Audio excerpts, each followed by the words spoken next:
Hello, my name is Martin Turner. Welcome back to Desktop Publishing with QuarkXPress. This is a series running throughout 2017 where week by week we're looking at real-world applications of the most powerful layout tool in the world. Well, this week I want to talk about Runaround and clipping.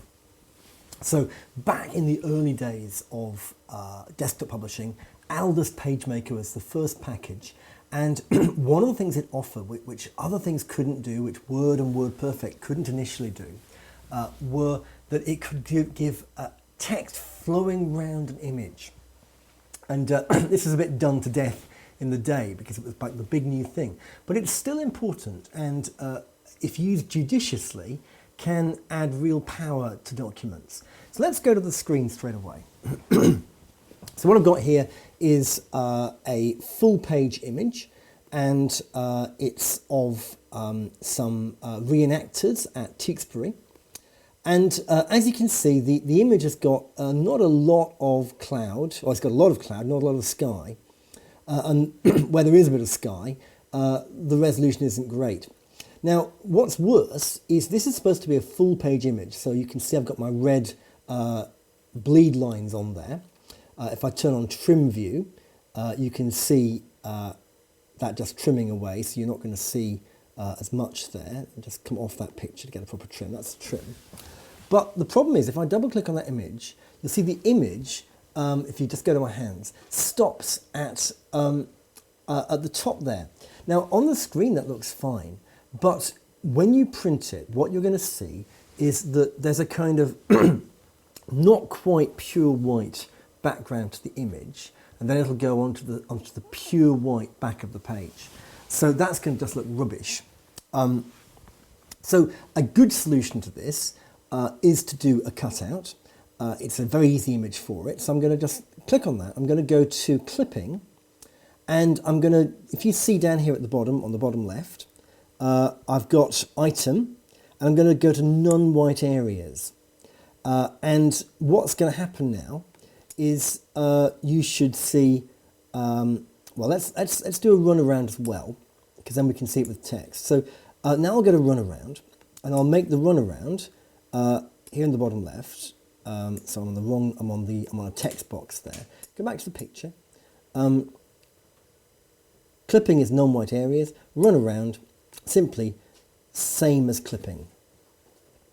And now we're going to put some text into our text box, which is underneath this picture. So we had a master page, and we're just going to put some junk text in there from insert placeholder text. And as you can see, that's now flowed around. And if we look more carefully, we see there's no more blue cloud. Let's go back to that image and look at some of the options. So go back to clipping. It's in the measurements panel as before at the bottom of the page. You can see it there. Okay, we've got various options. Outside edges only, so if I turn that off, you see that stuff starts to appear here in between. Don't really want that for this image, but it could be useful for something else. I'm going to invert. Again, not very useful for this particular thing, but there's plenty of uses for that. Restrict to box. Now, I'll look at that in a second. We can also do some outsetting.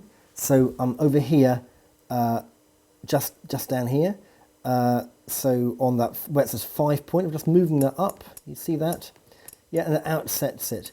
And because the runaround is following the clipping, it's following that outsetting. And we've also got over here, we've got the noise, and this isn't a very noisy image, but if you had an image which has got lots of dots of this and that, you don't want them to be part of the of what it defines the clipping. You can experiment with that. We can change the threshold. So let's just come over here to this guy's hat, and you can see that there are some bits which are pure white anyway because of their hotspots. If I just decrease that threshold, you'll see that, okay, I lose the hotspots, but I'm also getting a bit of sky in there. So I really don't want that. That's going to look very strange indeed if you do that. So adjust the threshold to be whatever you want, and maybe adjust the outset just to stop text going into those holes. You can also increase the smoothness, which is certainly helpful for getting smooth runarounds, but maybe it will be cutting into your image, so maybe not do that. Okay, now there's a couple more things here. I really would not be happy with that in a layout. So let's just change that to 1 or to 2 columns. So we'll go back to text box and we'll make that, so down here, we'll make that 3 columns.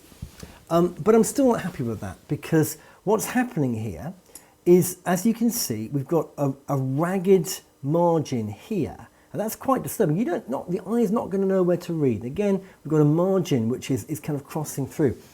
You used to see that a lot in the early days of PageMaker, but it really is not acceptable in modern publishing. So the most obvious way of solving this with this particular picture is to go back to the image and go to picture box. So I'm back down here, the bottom left-hand corner, and I'm going to go along to flip horizontal. Ooh, look at that. Now, okay, I've still got some problems here. So I've got this text here, which I don't like. I don't want that to be there. Yeah, sorry, I'm moving the wrong thing here. I'm moving the picture. So what I'm just going to do is make that just 1 column, or 2 columns rather, and bring it this way across. So 2 columns.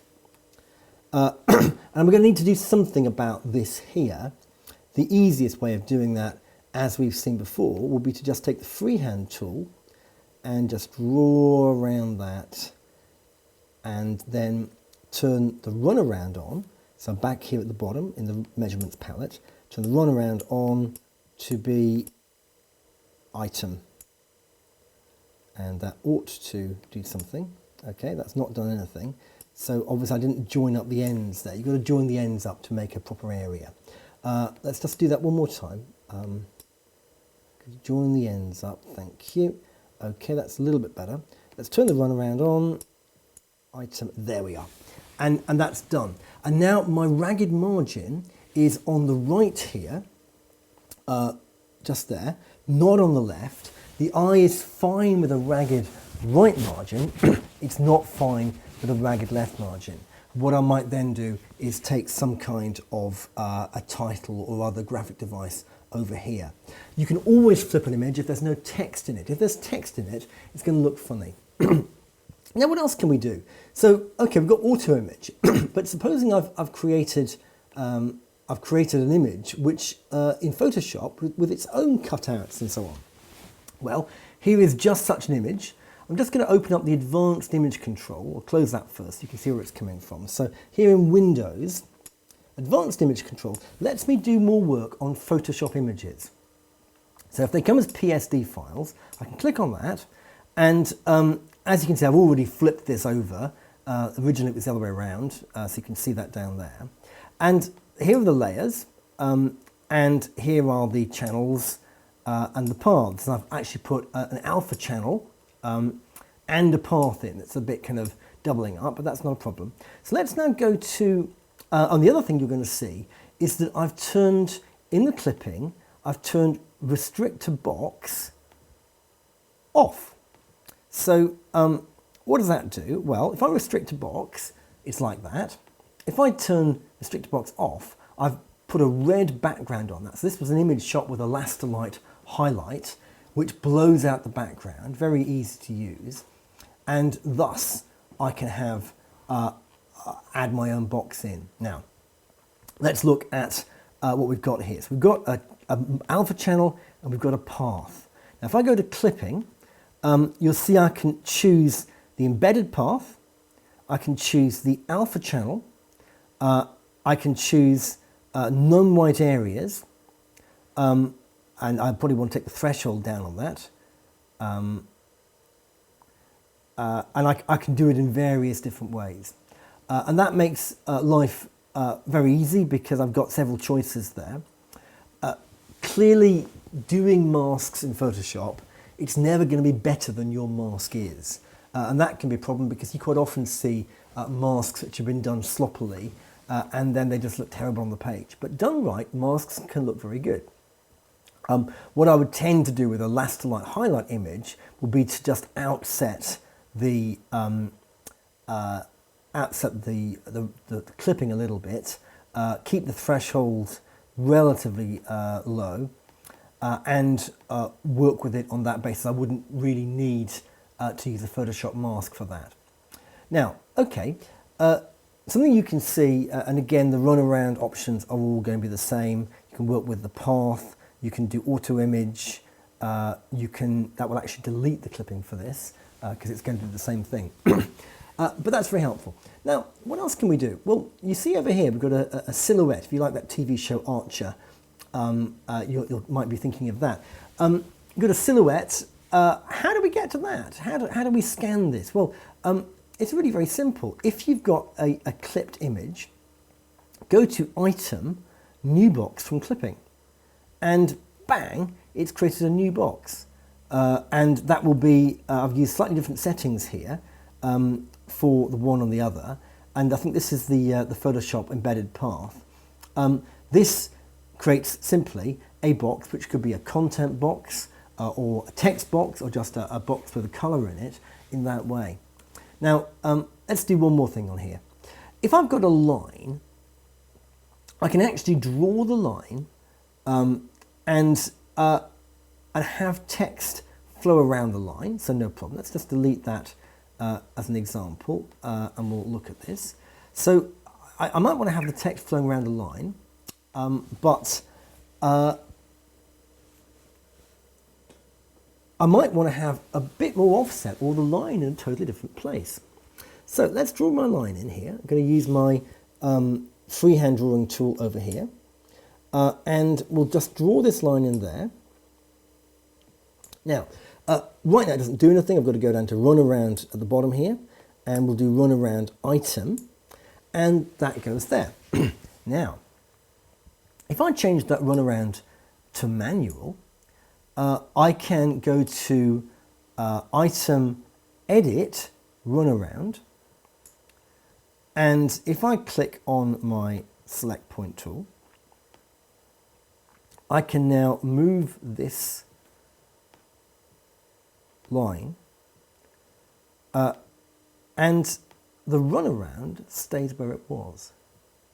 That's quite clever. If I could even rotate, well, no, if I rotate that, it rotates. But if I just move the line or edit the line, then the runaround stays the same. And that's very helpful if you just want to have a little bit of a gap with a line or do something else with it. So that's runarounds for you and clipping. It's quite self-explanatory once you get your mind around it. As with everything, I would say experiment and try stuff out because you can do some amazing things. And again, feel free to use alpha channels and clipping paths creatively in Photoshop or some other application and then just import them in. You've got to import them as a PSD file for that to work with advanced image control. Well, I'm Martin Turner. I'm the author of Desktop Publishing with QuarkXPress. You can get it from your Amazon bookshop or from your local bookshop. We're doing this series all year. I hope you'll join us for the next episode. Thanks very much.